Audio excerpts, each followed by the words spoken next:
Oh man, so we already starting off this glorious week with some awesome news about huge AAA titles, and today we heard from Ubisoft, and I personally couldn't be more excited for every one of these games that I'm going to talk about in this video. We'll also touch on some things we didn't see like Hyperscape and Uplay Plus for Stadia.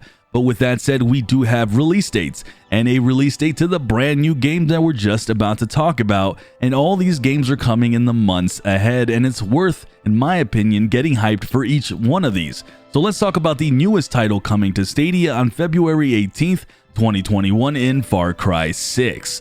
Now, we've only seen a cinematic trailer, but right away it's featuring a pretty known actor in Breaking Bad star in, I don't know how to say it, Giancarlo Esposito, and he will probably be the game's main villain. Now, we don't have much information other than the movie-like trailer for the game, but the Far Cry franchise is one that typically delivers the goods in excellent open-world shooter, and it usually features some co-op with other players. But with this being a next-gen title, my expectations for this are actually pretty high. I haven't had the chance to dive into a Far Cry deeply since Far Cry 3 and 4, but this will probably end up being a title that showcases just a tad more, hopefully in the visuals and gameplay department. I also fully expect a title like this on Stadia to be developed with the possible Gen 2 hardware, but don't quote me on that. I'll be looking forward to this title and covering it in the coming year. And finally, we have a release date for Watch Dogs Legion. None of us had any clue when it was coming, and I was expecting it towards the very end of the year. But we got a nice surprise to see that this is coming sooner than I thought on October 29th to Stadia. The timing of this release for this game is absolutely perfect in the sense that Cyberpunk comes out a month later, so that really gives us time to dive into this title and get a flavor of a game bringing some unique mechanics, and with it being so similar to Cyberpunk, it's good timing. Now, in this game, you'll be able to recruit your own team of fellow citizens who all have unique skills and gameplay arcs. So my playthrough of Watch Dogs Legions will not be the same as your playthrough because of the amount of possibilities on how to tackle a given objective with different people in this game. Now, last I heard, the people you can recruit do die permanently, and I do wonder if they changed that, but I also wonder if there's a fixed amount of people that you can recruit around the world, and you can't just recruit anyone off the street, which is what I initially thought. We're not sure yet, but as more information comes out on this title, I will keep you guys updated, and this has been one of my top 5 most anticipated games coming this year. I will be showcasing this on YouTube, so watch out for that.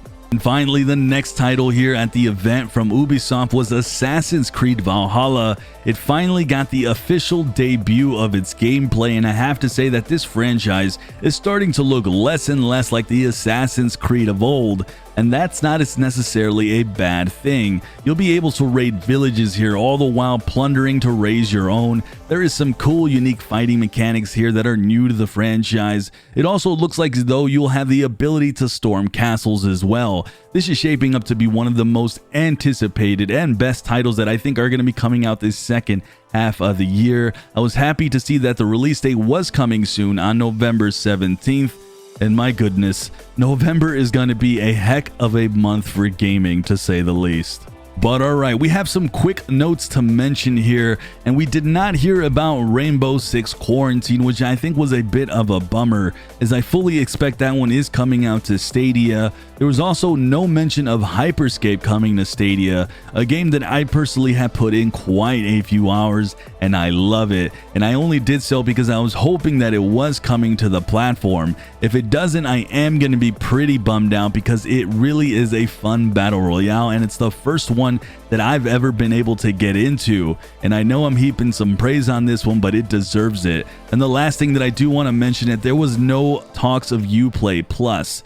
I want people to understand that Uplay Plus though is something that features a crap ton of games in the library. The fact is, Ubi would have to develop every single one of those games specifically for Stadia. It's not something that they can easily port, and I just don't see that happening anytime soon. With that said, they could release Uplay Plus with an already current lineup of the Ubisoft games on Stadia right now, and the new ones coming out in the months ahead, and I think that alone in itself would make Uplay Plus worth it. But either way, I don't expect an announcement on this anytime soon. And in my opinion, I know a lot of you are really hoping for Uplay Plus on Stadia, but I would temper your expectations and anticipate it a bit further down the line. Alright, with those announcements today, this week is shaping up to be one of the most important weeks for Stadia in 2020.